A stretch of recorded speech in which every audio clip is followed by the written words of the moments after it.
All right, so Kim Jong-un is acting more responsible than our own president. Here to react to that comment, Senior Fellow for the London Center for Policy Research, Lieutenant Colonel Tony Shaffer. Tony, great to see you this morning. Good to see you, Clayton. Keith Ellison, your immediate thoughts to that comment? He needs to figure out what side he's on, and clearly it's not on the side of America. Look, I don't mean to speak in such direct and blunt terms, but we're here because of the failure of diplomacy. And somehow this congressman fails to recognize and study history of how we got here. It's time for him to stop being a partisan and start being an American.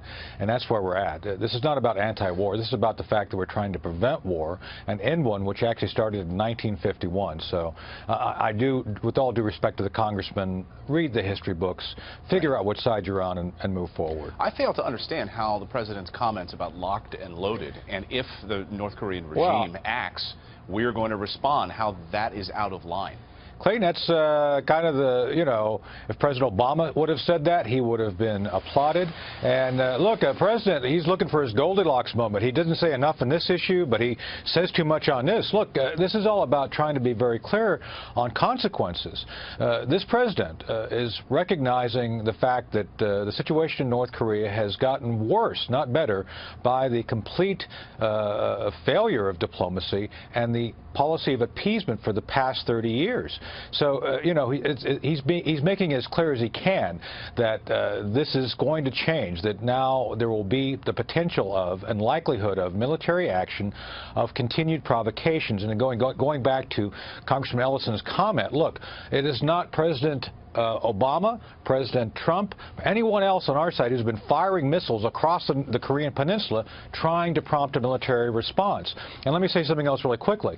Something completely unreported here is the fact that North Koreans along the DMZ, the demilitarized zone, have had a 3,000% uptick over the past 8 years of provocations. That means small armed conflicts that are not reported. So, again, it's time for a new message to be sent, and President Trump is sending that. Right. A missile fired towards Guam is a slap right to the face of America. And Chelsea Handler tweeting this yesterday: to all the generals surrounding our idiot-in-chief, the longer you wait to remove him, the longer your name will appear negatively in history, basically calling for a coup, a military coup in the United States, because somehow he's acting unhinged.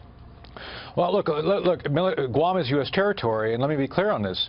If the North Koreans hit Guam with a conventional weapon or even come close, nuclear conventional, there will be a military response. Let me just be very clear on that. And to this point, look, this is what we call sedition. Title 18, I think, Section 215. And so I think Ms. Handler needs to be visited by the Secret Service, because this is calling for the removal and illegal removal of a duly elected president.